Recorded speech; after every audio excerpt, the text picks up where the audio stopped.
Hey, good evening, guys.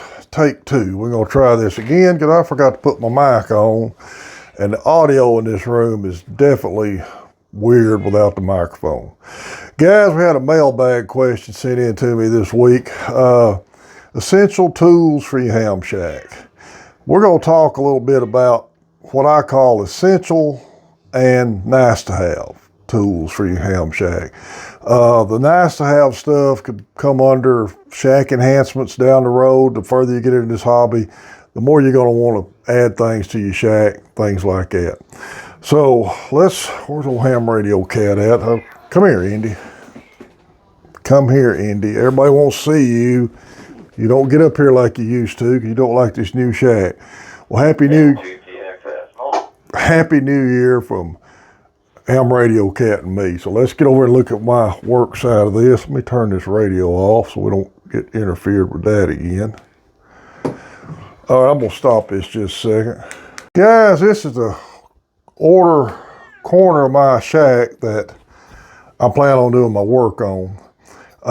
This area right here is still kind of under construction. All that stuff won't be there. I've got another radio that goes there when I get it back from Kent. But this is the end. I put my soldering iron. I got a couple of magnet bars here with small tools on it, some screwdrivers, X-Acto knife, wire strippers.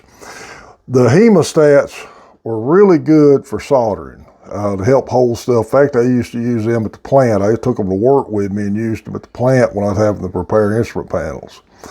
Down here, got a soldering station.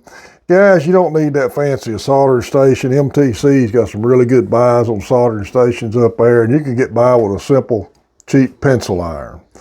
This is a butane soldering iron that I have used several times outside working on antennas outside. Of course, these are your soldering helpers to help hold stuff. Got some cleaners, some canned air. One thing I do think is essential is a multimeter. Doesn't have to be an expensive one, certainly don't have to be a Fluke. It's an inexpensive multimeter, something you can check continuity of cables with. And if you're old like me, there's a typical magnifying glasses so I can see what I'm doing. Right here, I got one of these Harbor Freight racks. All the small parts I keep extra on hand. Again, this is something you'll build up the longer you're in this hobby. All right.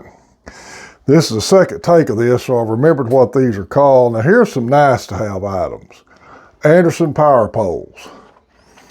I've only been using these about a year now. I don't consider them essential, but they do make hooking up your shack power a lot easier. Of course, there's your Anderson power pole crimpers. Stake-on pliers. Stake-ons where you can put these terminal lens on. Stake-on terminal lens if you don't want to use the Anderson power poles. Something else I'm trying to get used to using is crimp-on PL259s. There's a couple of pair of those. K1ENT hooked me and Tim up. Tim and I share them here at our park, up there where we live. There's a good shack enhancement item. We'll talk more about coax just a minute. That's the main area that I plan on working out of. The shelf over here, I've just got extra stuff, extra cabling, odding in extra pieces, some extra equipment I hadn't got hooked up yet, extra tuner, my Nano VNA. We're going to talk about that a little bit more here in a minute. Of course, there's my YL. She wanted me to get a picture of her in here. Thanks for her support of all my ham radio adventures. So let me sit back down and we'll talk a little bit more about what I consider essential, nice to have. The number one essential item in any shack, black tape. Can't ever have too much of that. All right, y'all stand by a second. Okay, guys. Other things, antenna analyzers, nano VNAs. I don't call them essential. I call them nice to have or a good shack enhancement, because Jeff and I built antennas for years without either one. We just paid close attention to our measurements, go according to the formulas, and turned the power down on the rigs and checked it with the meter on the rigs or an add-on meter that one of us had. Nano VNAs, probably the most inexpensive of an antenna analyzer you can get. They're pretty handy. They're all right. I use mine quite a bit, but you have to set it every time and calibrate it. And it'll do a check a whole lot of other stuff other than SWR. Antenna analyzers like the MFJ ones, Jeff's got one, Kent's got one, they work great. Vern's got a Rig Pix. I've helped him with his before. He's used it when I was with him, and it works great. But again, it's a lot more money to shell out for a new ham, and a lot of people may think they're essential. And if you're doing a lot of POTA work where you're building antennas in the field and things like that, you might consider them more essential. I've been a ham 34 years. I've only had a VNA a couple of years. I think Jeff's only had his analyzer for about a year, and he's been a ham well over 40. So, you can get by without them. They're nice. They're just a good, nice to have item. And it just depends on how much money you want to end up spending on this hobby. But you're going to have a few small tools around to mount radios on your desk, a screw gun. I hate to brag about a screw gun, but I've never bought one of these. This is $40 at Lowe's. This has been the handiest thing I've ever used. I built all these benches, put that outside board up, everything on one charge. So they're handy as all get out. Well, I hope I covered that well enough. You will build your own shack to suit you. You'll gather up your own tools the way you want to do to suit you. That's just some ideas for essential and nice to have.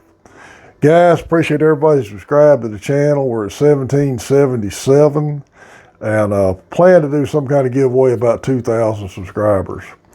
I hate to say this, I hadn't decided yet, I might have a little bit of merch next year. Might try to look at a way to maybe sell some koozies. I hate to start selling them. I may just keep giving them away. I don't know. I ain't decided to get into that yet. Y'all remember Main Trading Company in Paris? At the end of the year, sales are about over, but always keep an eye on him for used gear. And call him. If you got a special request, call him. One of my listeners started emailing me looking for a radio. I've been trying to help him find one. I said, call up there and tell Richard what you want. And Richard's supposed to call him back. So y'all check with them on anything you're looking for, especially in used gear. And good place for new gear too. And like I said, it's really cool to live close to a ham store if you need something. Well, guys, looking at some ham fests this year, I'm going to try to go to Cowtown here in about 3 weeks. I've been there the last 2 years. It's a smaller ham fest, but it's just a really cool little ham fest to go to. I don't know if my wife's going to go out there with me or not. If not, I'll see if any of the guys want to go with me. It reminds me of me and Jeff going to Ham Fest years ago. Back we got in this hobby, being on a budget, we bought a lot of our accessory items at Ham Fest and bought radios.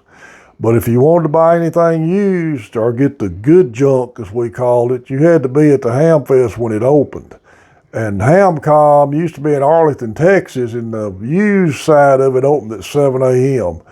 Jeff and I would leave here about 1 to 2 in the morning, eat breakfast, and be out there and beat the locals to the door to get in out there. So we're older now. I don't imagine we're going to leave that early, but I'd like to be out there at the Cowtown Ham Fest between 8 and 9, and that's kind of my plans.